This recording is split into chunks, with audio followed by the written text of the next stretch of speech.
Buenas, ¿cómo están todos? Acá Martín de Wayful. Les traigo un nuevo análisis semanal con lo más relevante que ha sucedido en la semana.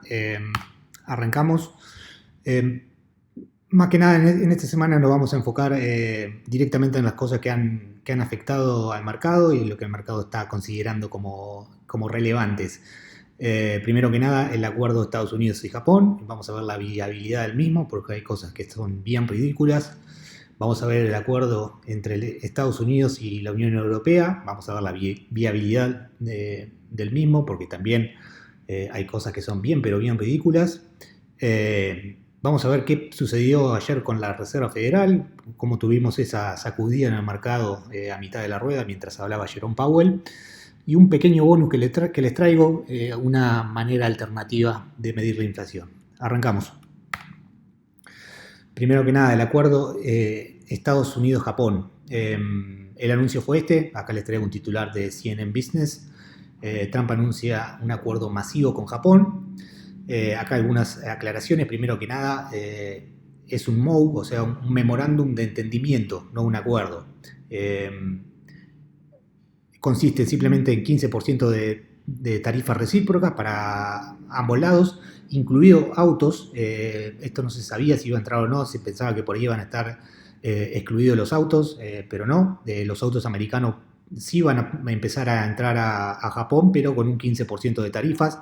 Antes la tarifa era mucho más alta y hacía prohibitiva la entrada de autos de autos americanos a Japón. Ahora la tarifa es permitiva, van a poder entrar autos a Japón. Hay que ver si el japonés realmente quiere comprar el tipo de autos que hacen los americanos, que generalmente son muy grandes, muy aparatosos. Yo creo que el hábito de consumo del japonés no va por ahí, pero ni cerca. Pero bueno, para Trump es una victoria. Pueden entrar los autos a Japón, está por verse si lo van a hacer. Y acá la parte más polémica, la cual hizo muchísimo ruido. Japón se compromete a invertir 550 mil millones de dólares en Estados Unidos. Eh, y Estados Unidos, Trump particularmente, dice que se va a quedar con el 90% de las ganancias. Esto sería el equivalente básicamente a regalarle a Estados Unidos medio trillón de dólares de manera directa. Esto ahora vamos a ver por qué no va a pasar. Eh, Primero que nada, lo primero que me puse a pensar es, che, esto es mucho, pero mucho dinero. La cabeza humana por ahí se pierde en los grandes números y no sabemos cuánto. Sabemos que es mucho dinero, pero no entendemos bien la diferencia entre 10 mil millones de dólares y 500 mil millones de dólares. El cerebro simplemente lo interpreta como un número muy grande. Pero 500 mil millones de dólares no es un número muy grande, es un número mucho, pero mucho, muy grande. Yo pensé la última gran inversión que hizo Japón en los Estados Unidos fue esta, que se cerró hace muy poquito, fue la compra de la US Steel, la compañía acerera insignia de los Estados Unidos. Fue una tortura, la verdad, seguir todo este proceso fue increíblemente complejo, se metió el Congreso, se metió la política. Tardó, como ven acá, 18 meses en cerrarse, hubo bloqueos por todos lados, se metieron jueces federales y todo ese semejante despelote fue por una inversión de solo 14 mil millones de dólares. Eh, y las inversiones prometidas, como les comento acá, es por 500 mil millones de dólares. Así que ya de movida este número no me cerraba por ningún lado. Mientras estaba pensando de todo esto, al día siguiente salió la siguiente noticia. Japón espera solamente que el 1 o 2% de estos 550 mil millones de dólares vaya hacia inversiones, siendo el resto, o sea, el 99% va a ir a préstamos. ¿Qué es un préstamo? Básicamente comprar deuda americana, comprar bonos americanos, cosa que Japón ya hace, pero a mansalva. Así que por ese lado no la veo, ni siquiera veo que, primero que nada, la inversión directa no va a suceder, ya acá Japón lo aclaró, y ahora esta inversión gigantesca en bonos de 550 mil millones, de los cuales prácticamente todo tendría que ir a bonos del Tesoro americano, también es muy grande. Japón en este momento es el mayor tenedor de deuda americana, no lo tengo aquí anotado, pero si mal no recuerdo es 1.1 trillones de dólares son los que tiene Japón como deuda americana. Y se habría comprometido a comprar un 50% de lo que tiene. Es muchísimo. Este 1.1 trillón lo ha comprado obviamente a lo largo de 40, 50 años. Así que comprar esa cantidad tan gigantesca de deuda americana, la verdad, tampoco lo veo. Pero bueno, como son memorandos de entendimiento y no acuerdos, no va a pasar nada. A Trump le quedan 3 años de mandato y antes de poder darse cuenta si se cumplió o no este acuerdo, ya va a estar fuera del poder. Lo mismo con el primer ministro de Japón, le queda muy poquito, así que lamentablemente nada de esto se va a cumplir. Lo que sí se va a cumplir es el 15% recíproco. Por parte de la Unión Europea, algo bastante parecido. Acá vemos el titular, en este caso del Financial Times, muy similar al que vimos con el de CNN.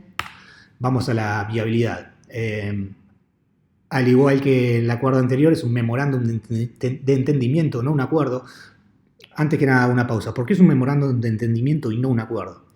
Porque esto creo que se los comenté en otra de estas charlas que venimos teniendo. Los acuerdos comerciales son increíblemente complejos de firmar y llevan años y años. Lo que podés hacer es hacer esto, es firmar un memorándum de entendimiento que no es más que un acuerdo de palabras sin ningún tipo de tecnicismo. Se arregló aranceles recíprocos del 15%, esto fue bien recibido por el mercado porque los aranceles estaban bastante más altos que esto, si mal no recuerdo en 25%, era lo que le había puesto Trump.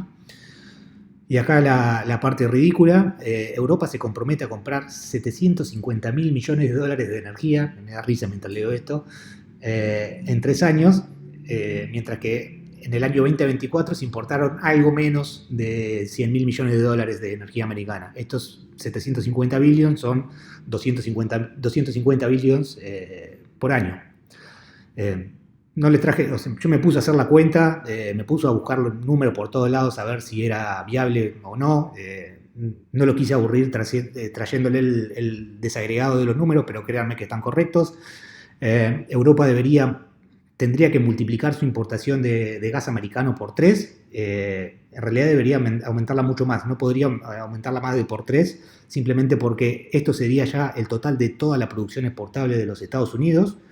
Y aún así no te alcanza. Debería importar más petróleo crudo. No tengo los números acá, pero lo hice. Es muy poquito el crudo extra que puede importar Europa, simplemente porque sus refinerías no están preparadas para procesar el crudo americano. Si bien le puedes hacer algún ajuste y mezclar el WTI con otro tipo de petróleo para tener una mezcla más parecida al petróleo que consume Europa, aún así no, tendrías que hacer una modificación increíble, una inversión en infraestructura, en refinería petrolera tremenda que no es inviable que pase.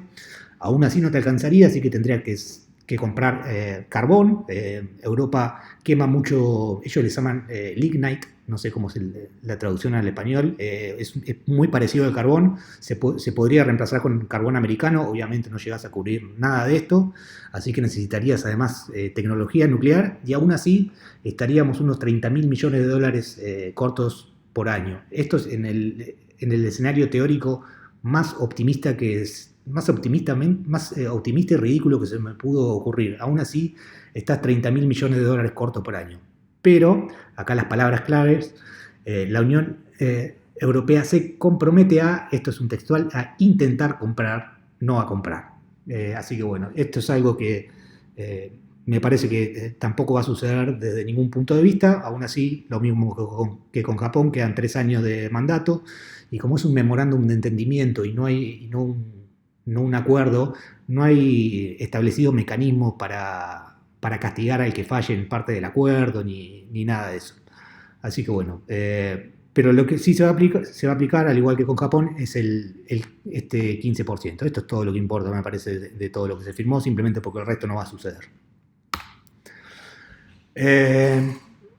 Bueno, les traigo el tema más aburrido que puede existir en el mundo. A mí me aburre mucho hablarles de esto. A ustedes seguro que también les aburre muchísimo escuchar esto. Pero son las cosas que mueven al mercado y es de lo que tenemos que hablar. ¿Qué pasó ayer? Que tuvimos un sacudón en el medio de la rueda mientras hablaba Jerome Powell. Primero que nada, las tasas de interés se mantienen sin cambio. Esto era esperado para el mercado. Lo que no era esperado, el tono hawkish de Jerome Powell.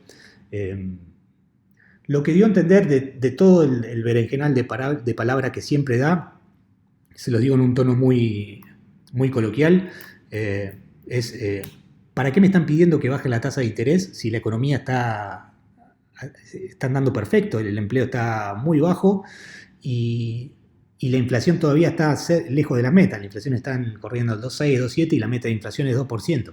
Entonces, ¿para qué me piden que baje la tasa de interés si está todo bien? Es más, la tasa de interés debe quedar como está o quizás subirse. No dijo esta palabra, pero lo dio a entender porque la economía está andando bien y la inflación sigue alta y no estamos cumpliendo con el objetivo de inflación. Así que si la economía está andando bien y la inflación está andando por encima de lo que debería dar, no hay ningún motivo para bajar la tasa de interés. Eso fue lo que causó la sacudida del mercado en el medio de la rueda. Debido a las palabras del Chairman Powell, obviamente el mercado de swap te quita un recorte de tasa de los precios. Podría haber hecho, por lo que dijo Powell, podría haber quitado un recorte más, me parece, el mercado. Pero bueno, el número de recortes esperado pasó de 2 a 1 para fin de año. Recordemos que arrancamos el año con una cantidad de recortes esperados que, si mal no recuerdo, estaba en 4 o en 5. Fíjense cómo lo poco útil que es el mercado de swaps para ver qué va a suceder con las tasas. Por más que es una herramienta súper utilizada por todo el mundo, como dice el Coco Basile, yo paro bien a los jugadores, pero en la cancha se mueven. Y esto es lo que sucede con el mercado de swaps. A medida que va incorporando información, los precios se te mueven y te termina quitando de los precios cosas que antes te había puesto en los precios, y estas son cosas que te pueden llegar a dar conclusiones equivocadas. Así que bueno, me parece que esto fue lo más relevante. Fue una semana medio lenta. Estas fueron las tres cosas más relevantes que sucedieron, lo que ha movido al mercado. Así que aproveché y les traje algo en lo que estuvimos trabajando aquí en Wakeful. Esto es algo que hemos logrado armar con inteligencia artificial. Esto es algo que yo siempre quise hacer y nunca había tenido las herramientas para hacer esto, para buscar una medida alternativa de buscar la inflación, de medir la inflación. Debería haber procesado una cantidad de información tremenda, hubiera necesitado un equipo de analistas para poder hacer esto, y hoy con la inteligencia artificial lo pude hacer de una forma relativamente fácil. ¿Qué es esto que estamos viendo? El cuadro que les estoy viendo. Estas son básicamente distintas formas que se tienen para medir la inflación en distintos sectores y demás. Algunos son más concentrados, como Healthcare o el Case-Shield o Education. Otros son canastas de cosas como CPI y PCE, el GDP Deflator, perdón. Y la forma esta nueva forma que hemos hecho para calcular la inflación es esto, que se llama Total Dynamic. Esto está corrido durante los últimos 20 años, te da una inflación acumulada del 80.57%. Si a alguien le interesa ver la metodología, cómo está construido esto, me lo piden, le mando un link y está todo perfectamente explicado. Lo que hace, en términos sencillos, este Total Dynamic es agregar dentro del cálculo de inflación un montón de cosas que no están incluidas dentro de los cálculos del CPI, que es esto que vemos acá. De hecho, se puede ver la diferencia clarita en los últimos 20 años.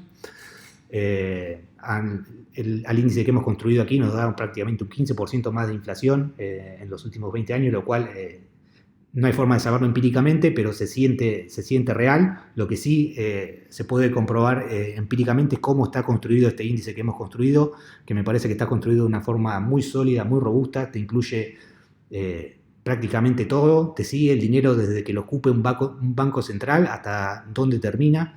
Así que me pareció una muy buena forma de medir la inflación. Al que le interese le mando la metodología de cómo está construido. Y simplemente una pequeña cosita que podemos sacar. ¿Por qué es útil todo esto? Primero que nada, obviamente, para saber que la inflación es mucho más alta de lo que nos muestran. Simplemente por cómo está construido el índice. El CPI te muestra los cambios de precio en las cosas que la gente consume. Cuando va al supermercado, te incluye también la renta, pero no te incluye, por ejemplo, los precios del real estate, que gran parte del dinero que escupen los bancos centrales, de hecho la mayoría termina en real estate. Y tampoco te incluye, yo pensé que esto era muchísimo mayor, tampoco te incluye la cantidad de lo que qué tan inflado está el mercado de capitales, cuánto dinero de los bancos centrales termina en el mercado de capitales. Y para mi sorpresa, la verdad, cuando terminamos de correr todo este análisis, de todo lo que ha subido el índice S&P 500, el mercado de capitales, de los últimos 20 años, solamente un 10.17% está explicado por la inflación. Me sorprendió muchísimo esto, así que lo fui a corroborar con los datos y efectivamente es así. Cuando vos corres un gráfico del S&P y le tirás encima, debería haberlo hecho, qué lástima que no lo traje aquí, y le tirás encima los EPS per share, las ganancias por acción de las compañías, se mueven prácticamente igual. O sea, el mercado no se ha inflado por dinero estúpido entrando al mismo. El mercado ha subido porque la bazuca monetaria entró al mercado de capitales por abajo y no por arriba. ¿Qué quiero decir con esto?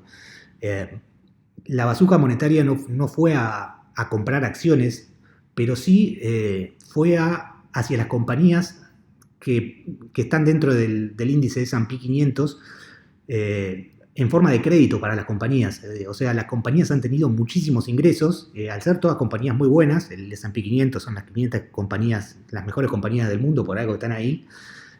La bazuca monetaria entró por debajo del mercado de capitales, o sea, no compró acciones, pero sí entró a las compañías en forma de crédito. Esto redundó en simplemente mejores bienes y servicios producidos por las compañías, y lo que sucedió es que los EPS estallaron en los últimos 20 años.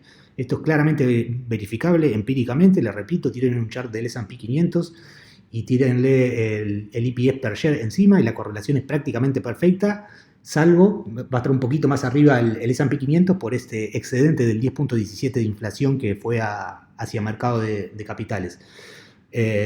Y también es una buena forma de ver cuándo revientan las burbujas. Las burbujas en el mercado de capitales revientan cuando el mercado está muy caro y de golpe se corta el crédito.